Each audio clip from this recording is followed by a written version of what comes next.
So guys, आज अपन बात करेंगे हिमांक में अवनमन। वो समझना तुम्हें। देखो, अवनमन का मतलब तो होता है कमी, और हिमांक का मतलब हम ये आज तक पढ़ते आए हैं कि वह ताप जिस पर हिमकरण होता है, मतलब जिस पर कोई द्रव जमता है, उस तापमान को हिमांक कहते हैं। ये पढ़ते हैं, लेकिन अब ये नई डेफिनेशन बोलनी है। अब आप विलियन चैप्टर पढ़ रहे हो तो उसमें ये बोलना है आपको कि वह ताप जिस पर द्रव का वाष्प दाब ठोस के वाष्प दाब के बराबर हो जाता है, उस तापमान को क्या बोलते हैं? हिमांक कहते हैं। यानी कि आप सबसे पहले ऐसे बोलेंगे कि वह ताप जिस पर द्रव का वाष्प दाब ठोस के वाष्प दाब के बराबर हो जाए, ठोस के वाष्प दाब के बराबर हो जाए तो उसे हम क्या कहते हैं? तो वह ताप क्या कहलाता है? हिमांक कहलाता है। हिमांक कहलाता है। ये तुम लोगों को ध्यान में देना है, ध्यान में रखना है। ये वो हिमांक की डेफिनेशन बोलनी है। यानी कि ठोस का वाष्प दाब और द्रव का वाष्प दाब दोनों बराबर हो जाता है जिस तापमान पर, उसे हम क्या बोलते हैं? हिमांक कहते हैं। अब आप कहोगे कि ठोस का भी वाष्प दाब होता है क्या? होता ही है। ठोस जो सब्लिमाइज होते हैं, यानी कि सीधे गैस अवस्था में बदलते हैं और गैस से सीधे ठोस अवस्था में बदलते हैं, तो उनके लिए हम बोल सकते हैं कि ठोस का वाष्प दाब। क्लियर है? जो ऊर्ध्वपातित होते हैं, जैसे कपूर है, नौशाद है, इनके लिए अपन बोल सकते हैं इसे। तो ये तो आई नई डेफिनेशन। इससे पहले हम यही बोला करते थे कि वह ताप जिस पर कोई जमता है, जिस पर हिमीकरण होता है, उस ताप को हिमांक कहते हैं। लेकिन अब आपको ये बोलना है कि वह ताप जिस पर द्रव का वाष्प दाब ठोस के वाष्प दाब के बराबर हो जाए, उसे हम क्या कहते हैं? हिमांक कहते हैं। अब इस हिमांक में कमी आएगी ना, उस कमी को क्या बोलेंगे? अगर हिमांक में कमी आ जाए तो उसको अपन बोल देते हैं अवनमन। कमी को ही अवनमन वर्ड से अपन डिनोट करते हैं इसको। Is that clear? अब होता क्या है कि जैसे आप कहते हो जल का जो हिमांक बिंदु है वो 0 डिग्री सेंटीग्रेड है। इसका मतलब यह है कि जल जमता है, यानी उसका हिम बिंदु जो है वो है 0 डिग्री सेंटीग्रेड, और 0 डिग्री सेंटीग्रेड पर जमता है। अगर उसमें तुम लोग अवाष्पशील विलेय मिला दो, अवाष्पशील विलेय मिला देने से क्या होगा कि उसका वाष्प दाब कम हो जाएगा, और वाष्प दाब कम होने के साथ साथ उसके हिमांक में भी कमी आ जाएगी। यानी कि उसका जमने का जो बिंदु है, जमाव बिंदु है, जिस पर वो द्रव जमता है, वो जमाव बिंदु जो है वो आपका और 0 डिग्री से भी कम हो जाएगा। जैसे -10 हो गया, -5 डिग्री सेंटीग्रेड हो गया, इतने तापमान पर वो जमने लगेगा। तो वो उसका जमाव बिंदु होएगा, उसका -5 -10 डिग्री सेंटीग्रेड पर वो जमेगा। तो ये उसका जमाव बिंदु होगा, यानी कि हिमांक बिंदु होगा। अतः आप देख रहे हो कि जो 0 डिग्री सेंटीग्रेड पर जम रहा था वो -5 पे चला गया, -10 पे चला गया। ये डिपेंड करता है किस पर? उसमें जो अपन अवाष्पशील विलेय मिलाते हैं उसकी मात्रा पर, कि वो कितनी मिलाई है। जितनी मिलाते हैं उतनी ज्यादा हमें कहते हैं कि हिमांक में कमी आती जाती है, कमी आती जाएगी, अवनमन हो जाएगा। इसे बोलेंगे हिमांक में अवनमन। अच्छा, एक्चुअली क्या होता है कि जब आप इस चीज को समझते हो तो एक आरेख से समझ सकते हो। वो कैसे? आप एक आरेख बना लो इस तरह से। एक तरफ ले लो तापमान, और एक अक्ष पे आप ले लो वाष्प दाब, और दोनों के बीच में रिलेशन क्रिएट करो। मैंने क्वथनांक उन्नयन में एक बात बताई थी आपको कि जो शुद्ध विलायक है उसका वाष्प दाब हमेशा ज्यादा होता है, और अगर उसमें अवाष्पशील विलेय मिला देते हैं तो उसका वाष्प दाब में कमी आ जाती है। बताइए बात कैसे? आपने कहा कि भाई ये तो रहा विलायक के लिए, शुद्ध विलायक के लिए वाष्प दाब, और ये यहाँ पे अपन ने पढ़ा था किसके लिए? विलियन के लिए। ये उस विलियन के लिए है जिसमें क्या मिलाया हुआ है? अवाष्पशील विलेय मिलाया हुआ है, उसके लिए ही आया है। क्लियर? तो ये विलियन के लिए अपन ने वाष्प दाब के बारे में बताया है। देखो, वाष्प दाब और टेम्परेचर का रिलेशन बताया। अच्छा, विलायक का वाष्प दाब देखो ज्यादा है यानी ऊपर है, और विलियन का वाष्प दाब कम है क्योंकि उसका ग्राफ नीचे आ रखा है। क्लियर? क्यों? क्योंकि आपने ये इस तरह से बताया कि ये रहा हमारे पास में विलायक,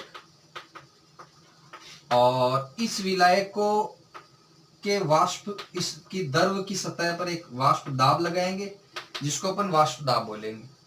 और वाष्पीकरण की घटना एक सतही घटना है, तो जितना ज्यादा सतही क्षेत्रफल होगा उतना ज्यादा वाष्पीकरण होगा, उतनी ज्यादा वाष्प बनेगी और उतना ज्यादा वाष्प दाब लगेगा। लेकिन अगर इसमें आप क्या मिला दें, एक ऐसा विलेय मिला दें जो कि अवाष्पशील है, यानी कि वो वाष्पित नहीं होता है, तो वो क्या करेगा, यहाँ बीच बीच में आ जाएगा, जिसकी वजह से देखो सतह थोड़ी कम होगी। कुछ जगह जो है इस अवाष्पशील विलेय ने ले ली, जिसकी वजह से वाष्प कम बनेगी, और वाष्प कम बनने के कारण वाष्प दाब भी क्या हो जाएगा, कम हो जाएगा। और वाष्प दाब के कम हो जाने से अब आप कह दोगे ये विलियन है, इस विलियन का वाष्प दाब जो होता है वो पहले से कम हो जाएगा। इसीलिए आपने देखो विलायक के लिए ऊपर बनाते हो, यानी इसका वाष्प दाब जो है ज्यादा है, और विलियन का वाष्प दाब यानी जिसमें क्या मिला हुआ है, अवाष्पशील विलेय, उसका वाष्प दाब जो है वो कम आया है, इसलिए इसको नीचे बनाया है। और वैसे इस ग्राफ में भी देख सकते हो आप, कैसे कि भाई कोई मान लो ये तापमान है, इस तापमान पर ये विलायक का वाष्प दाब ये इतना है, और इसी तापमान पर अगर आप बात करें कि भाई इसी तापमान पर इसी इतने टेम्परेचर पर ये देखो इस विलियन का वाष्प दाब इतना है, टिक टिक टिक टिक, यहाँ देखो इतना ही है, तो जीरो से ये यहाँ तक अपन बढ़ेंगे तो ये कम है और ये क्या है, ज्यादा है।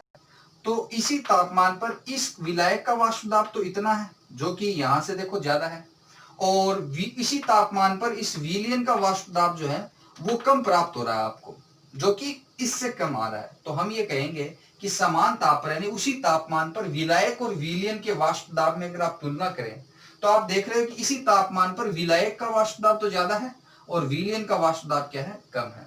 Is that clear? तो हमें एक बात ये ध्यान रखनी है कि अगर हम अवाष्पशील विलेय इसमें मिला देंगे तो इसका वाष्प दाब विलायक से विलियन का वाष्प दाब क्या हो जाएगा, कम प्राप्त होगा। क्लियर? अब होगा क्या कि हमने ये डेफिनेशन बोली है कि वह ताप जिस पर द्रव का वाष्प दाब ठोस के वाष्प दाब के बराबर हो जाए, उस बिंदु को बोलते हैं हिमांक। तो आपके पास में ये विलायक जो है वो क्या है, द्रवीय विलायक है, और विलियन भी कौन सी अवस्था में है, द्रवीय विलियन है, यानी द्रव अवस्था में है। तो आप देखो, मान लीजिए आपके पास में ये कोई टेम्परेचर है, इस टेम्परेचर पर यहां इस बिंदु पे गए आप, तो आपने कहा कि इसका वाष्प दाब इतना है। अब आपने कह दिया कि यहां पे मैं एक ग्राफ बना लूं ऐसे ठोस के लिए। क्लियर? ये मैंने कह दिया कि ये ठोस के लिए है, ये ठोस अवस्था का वाष्प दाब के लिए ये आरेख है इस तरह से। अब यहां पे देखो ये वाला बिंदु जो है ये विलायक के लिए था, और ये विलायक के लिए वाष्प दाब है, और ये विलायक का वाष्प दाब आपको ये कह दिया कि ये विलायक का वाष्प दाब इस बिंदु पे देखो, जितना विलायक का वाष्प दाब है उतना ही ठोस का वाष्प दाब यहां इस पॉइंट पर मिला है। ठीक है? तो आप ये कह सकते हो कि कोई इस टेम्परेचर पर TF node temperature, freezing point के लिए F इस्तेमाल कर लिया और T के लिए टेम्परेचर और नोड लगा दिया। ठीक है? तो यहां पे विलायक का वाष्प दाब और ठोस का वाष्प दाब दोनों देखो एक ही बिंदु पर मिल रहे हैं, और ये जिस ताप पर बराबर हो जाए, यानी इस विलायक का वाष्प दाब और इस ठोस का वाष्प दाब दोनों देखो जिस तापमान पर बराबर हो जाए, उस बिंदु को ही हम क्या बोलते हैं, हिमांक कहते हैं।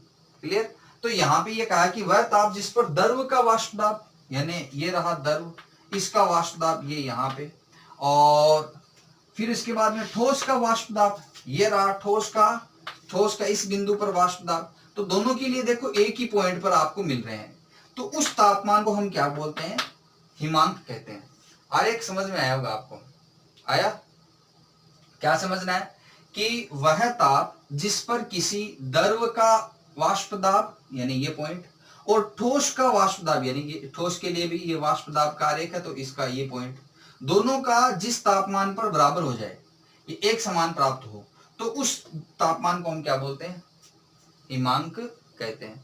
क्लियर? आगे बात समझ में? लेकिन आप एक बात बताओ कि आपने ये ठोस के लिए इस तरह से आरेख बनाया है, आप इस आरेख को थोड़ा सा मैं ठीक कर देता हूं, ये ऐसे कर दिया हमने ठोस के लिए। अब आप एक बात बताओ ये आरेख आपके पास कुछ इस तरह से है।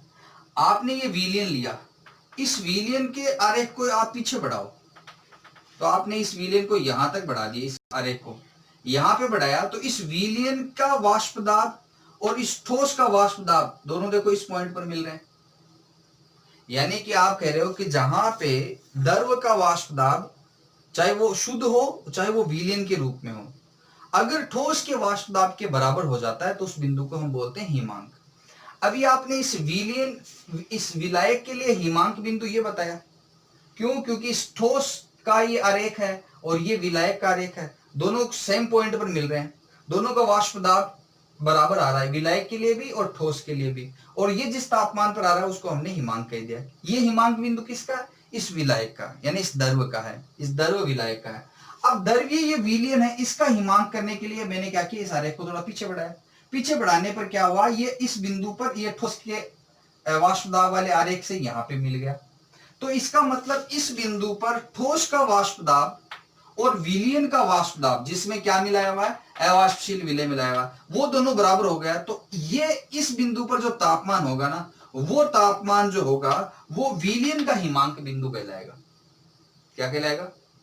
ये विलियन का हिमांक बिंदु है और विलियन द्रव है, तो द्रव का वाष्प दाब यानी इस पॉइंट पर, और ये ठोस, इस ठोस का वाष्प दाब दोनों इस पॉइंट पर क्या मिल गए, तो इस बिंदु को क्या कह दिया अपन ने, हिमांक कह दिया। लेकिन ये हिमांक किसका है? द्रव का है।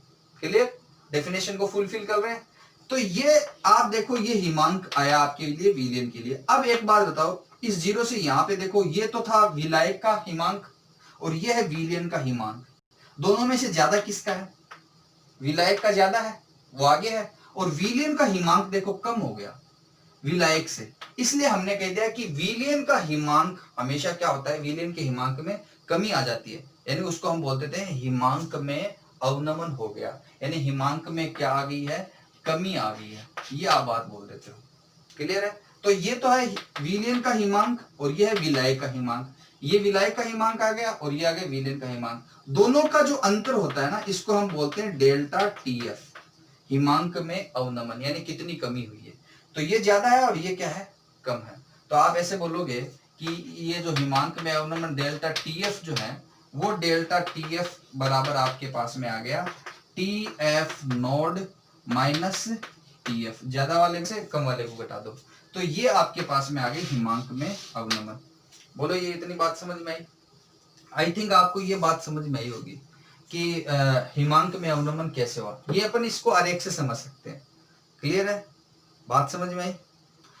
अब इसके बाद में देखो होता क्या है कि आपने कहा कि जितना ज्यादा इसमें अवाष्पशील विलय मिलाएंगे उतना ज्यादा क्या होगा, हिमांक में कमी होती जाएगी, उतना ज्यादा इसका हिमांक बिंदु और कम होता जाएगा। और इसलिए हम ये कहते हैं कि ये जो डेल्टा टीएफ है वो इसमें मिलाए हुए विलय की मात्रा पर डिपेंड करते हैं, इसकी मोल अंश पर डिपेंड करते हैं। ये जो विलय है इसके मोल अंश पर डिपेंड करते हैं।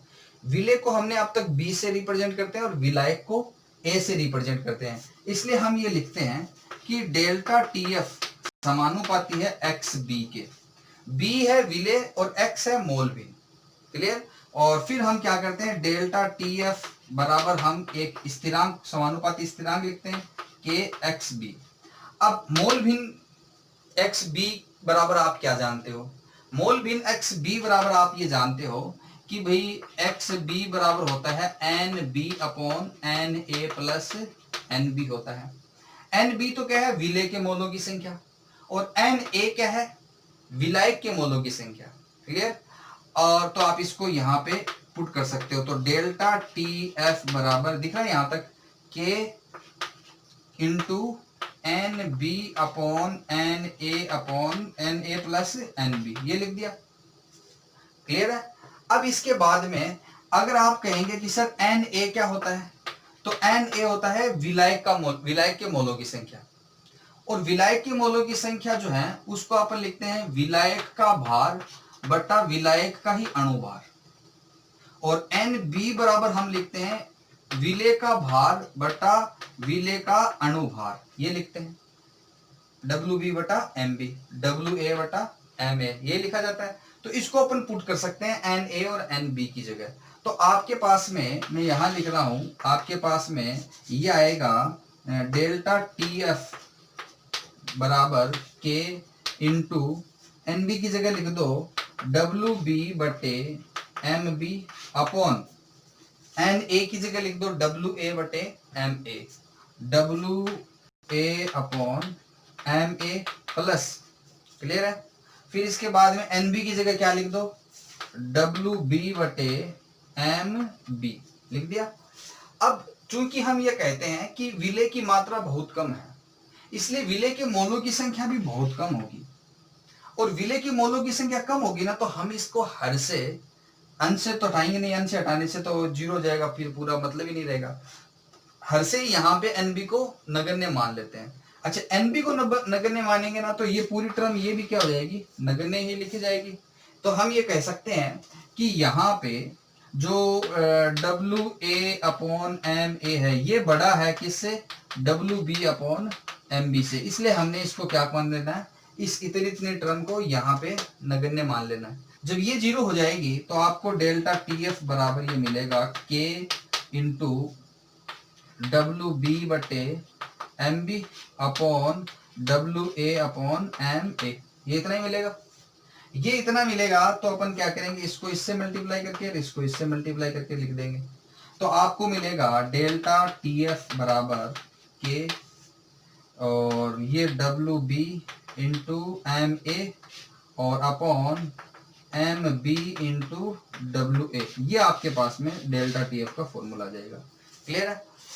अब मैं आपको एक बात बताऊं कि विलय के भार बटा विलय का अनुभार गुणा विलायक का भार, ये इतना इतना होता है मोललता। मोललता के फॉर्मूले में देख सकते हो। तो आप इतने इतने की जगह लिख सकते हो स्मॉल एम, स्मॉल एम लिख दूं, स्मॉल एम, स्मॉल एम इतना इतना लिख सकते हो। तो आपको मिलेगा डेल्टा टी एफ बराबर के into M A into small M. Small M क्या है, मोललता है। क्लियर है, दिख रहा है यहां तक।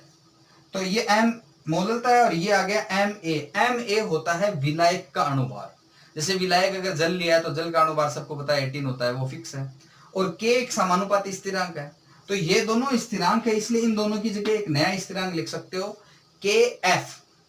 तो डेल्टा टी एफ बराबर आप लिख दोगे के एफ इंटू स्मॉल एम। के एफ जो है वो है हिमांक अवनमन स्थिरांक। क्या है, हिमांक अवनमन स्थिरांक है। यानी अब आपके पास में फॉर्मूला आ चुका है डेल्टा टी एफ का, और वो क्या है, के एफ इंटू एम। इस फॉर्मूले को आपको याद रखना होता है, बस यहां तक की बात है। बात आई समझ में। यानी कि आपको डेल्टा टी एफ बराबर के एफ इंटू एम बता देना है, बाकी ये आरेख बनाना है और डेफिनेशन लिखनी है, फिर इतना सारा डेरिवेशन लिख देना है। क्लियर है। न्यूमेरिकल जो आपका आएगा वो इसी पे बेस्ड होगा। Is that clear? I think आपको ये बात समझ में आई होगी, है ना। देखो क्या है कि ये इतना आ गया ना, तो अब कई बार क्या है कि अपन ने यहाँ पे जो डब्ल्यू ए लिया है, अब डब्ल्यू बी जो लिया है विलय का भार, वो अगर केजी में लिया है, यहाँ पे अगर मान लीजिए आपके पास में ग्राम में दिया हुआ, तो यहाँ पे आपको 1000 से मल्टीप्लाई करना पड़ेगा इसको, फॉर्मूले को रख के। देखो मैं कैसे बताऊं आपको कि आपके पास में ये डेल्टा टी एफ बराबर के एफ इंटू स्मॉल एम है। अब स्मॉल एम बराबर आपको पता है ये चीजें होती है W B upon M B गुना डब्ल्यू ए। यानी कि आप इस इतने m की जगह जो है ये लिख सकते हो, m की जगह आप ये लिख सकते हो डब्ल्यू बी क्या होता है, डब्ल्यू बी होता है विलायक का भार, जो उस सॉरी विलय का भार, जो उसमें अवाष्पशील विलय मिला है उसका भार।